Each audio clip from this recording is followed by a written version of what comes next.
Hi, folks, with Tacitus today, your pushback channel. And thank you for joining this audio live stream. In this essay, I'd like to talk about the propaganda around so-called skills shortages in Australia. Now, this could apply anywhere around the Western world. They're always using this insane propaganda to justify mass migration. Now, given the recent protests all across Australia protesting mass migration. Again, the protest is not migration against mass migration, bringing in hundreds upon hundreds of thousands of people who are just third world illiterate peasants. No one can see the benefit of that.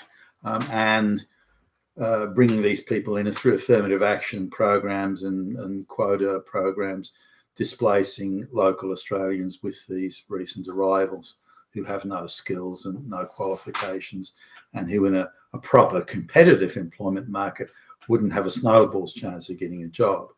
So they're bringing these people in that aren't needed and then giving them free jobs at the expense of the local people. So anybody would be upset over that. Now, as night follows day, every time there are protests and murmurings about mass migration, as night follows day, the propaganda machine kicks into gear instantly. And all across the media business landscape today and other areas of the media, there are screams of, and remember these protests were only a couple of days ago, the stories are abounding that Australia has this incredible skill shortage, a massive skill shortage. It's just an insane level of skill, and only mass migration from third world peasant countries where the average amount of schooling is 2 years, where the average IQ is 70 to 75. Only those places can deliver the super high, stratosphere high skills that Australia needs. Now, that, of course, on the face of it is utterly absurd. If these skills are in short supply, and I'll come to that in a minute because they're not, but assuming they were, you could only get them from other first world countries. So this idea you get them from third world peasant places like, fucking Bangladesh, are just beyond absurd.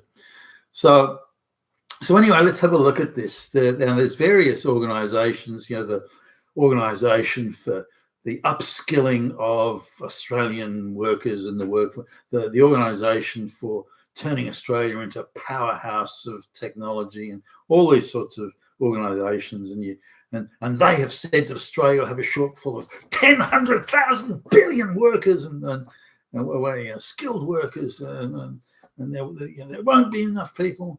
So let's just have a look at these organisations that are widely quoted right across the media landscape. Now it takes not even 5 minutes to just do a few online searches to find that these are not independent organisations or think tanks or anything. There's nothing independent or impartial about them.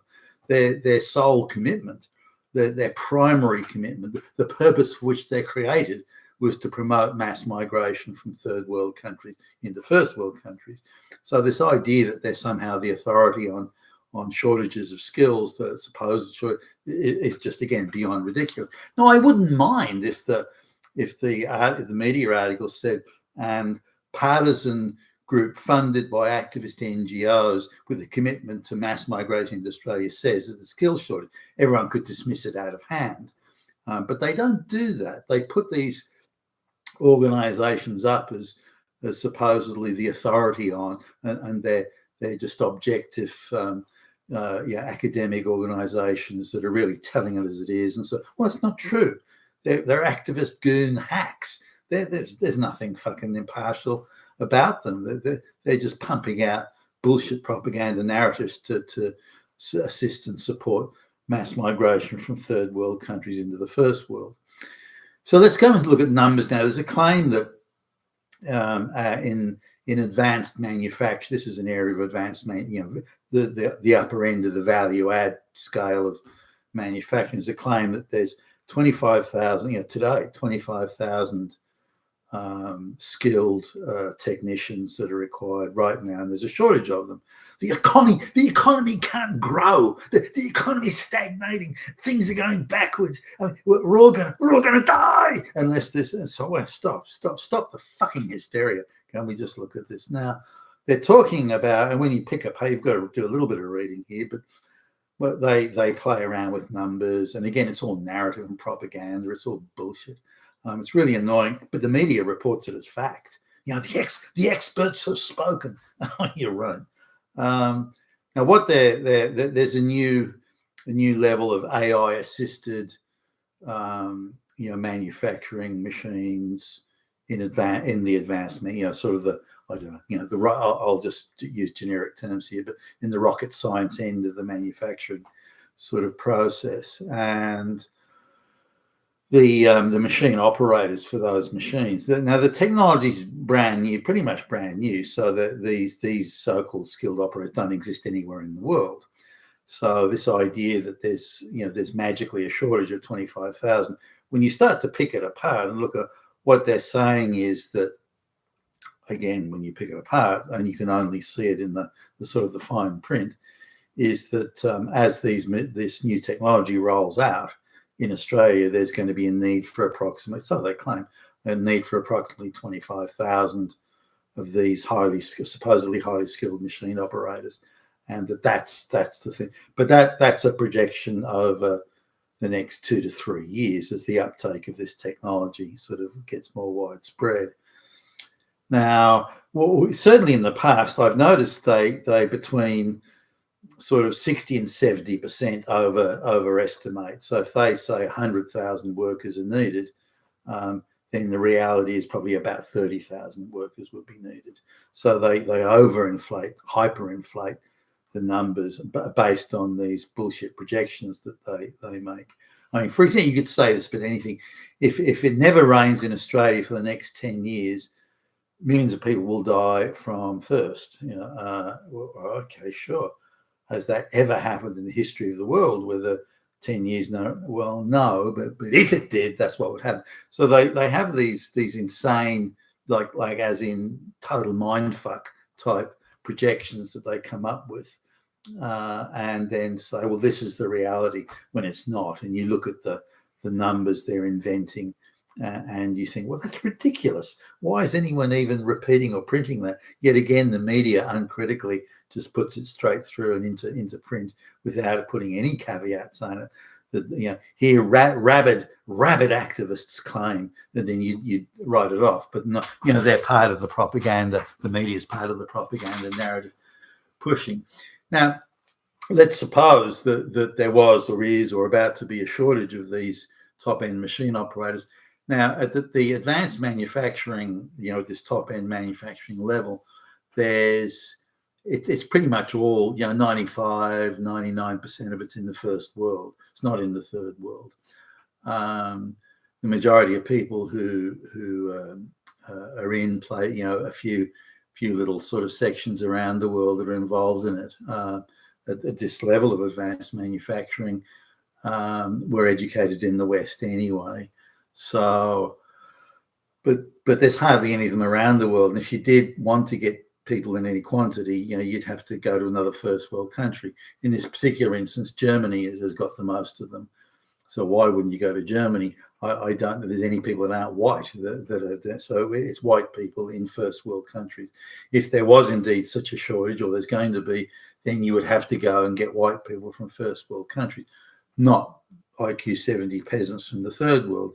Yet the intimation is that mass migration from the third world is the only possible solution to this skill shortage, which is ridiculous. When you go to these peasant, mud hut peasant places where they've got an IQ of 70 and they've never even been to fucking school, and that's where the skills, you're going to find the skills there. I mean, what a joke. But yet again, this is the nonsense that they peddle.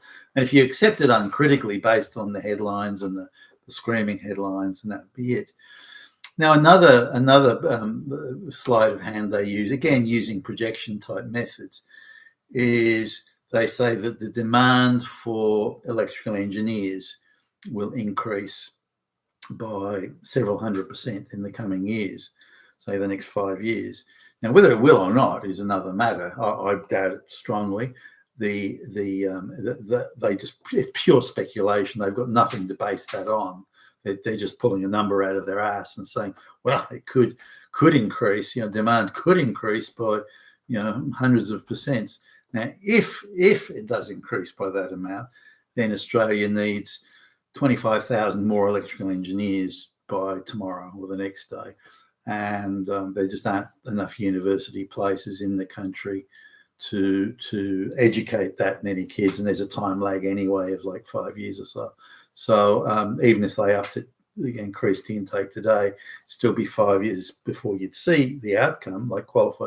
And then these people would be out of college with a degree, but they've got no experience.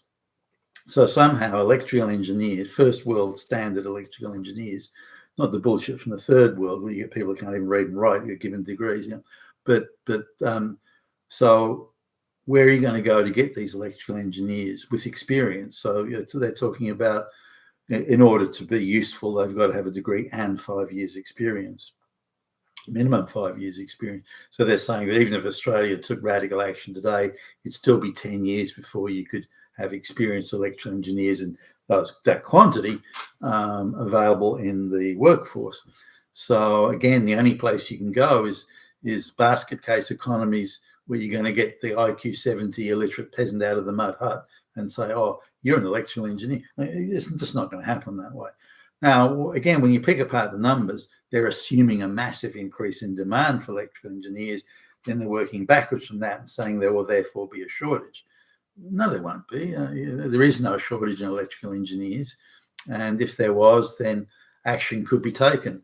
You could get bright spark, oh, no pun intended, but you get bright electricians and give them a bridging course for deputy engineer or say deputy electrical engineer on like as the Germans do, and mechanics become mechanical engineers, and then you can give them but rejig the education system to deliver that for people who are electricians, for example. Now, the other thing they say is, well, there'll be a shortage of apprentices, as in plumbers and mechanics, electricians, all that sort of stuff. Shortage of apprentices. Now, maybe there will or won't be, but the actions that could be taken to improve conditions to bring apprentices into the trade, they're not being taken. There's some steps have been. I shouldn't write that off completely, but this idea of let's really do something to attract people into the trades. Let's really take serious. If there indeed is such a shortage as is being claimed, again, they're throwing numbers around between 20 and 30,000, or between 20 and 40,000, excuse me, tradespeople. Australia's going to be short that amount of tradespeople. I don't believe that, but let's assume that let's just treat that as the number we have to work with. Then if it was that dire, you'd take instant and serious action. You'd be fast tracking education for the brighter kids. You'd be offering bonuses and incentives. You'd be, what do we have to do to solve this problem? And you'd do it, and you would take that action. But no, there's no. I mean, the sloth and in government. So that there's certainly no view there that there is going to be a shortage of tradespeople. But again, they come back to, well, we don't have to do anything here. We don't have to take any action at all. Let's get those peasants out of the mud huts in Africa. That'll fix it, which of course it won't. And, so the whole thing is a concoction and outrageous and ridiculous propaganda to try and backslide in the view that only mass migration can solve this, and there is some incredible shortage of skills, which there is not. You've been with Tacitus today, your pushback channel, and thank you for listening.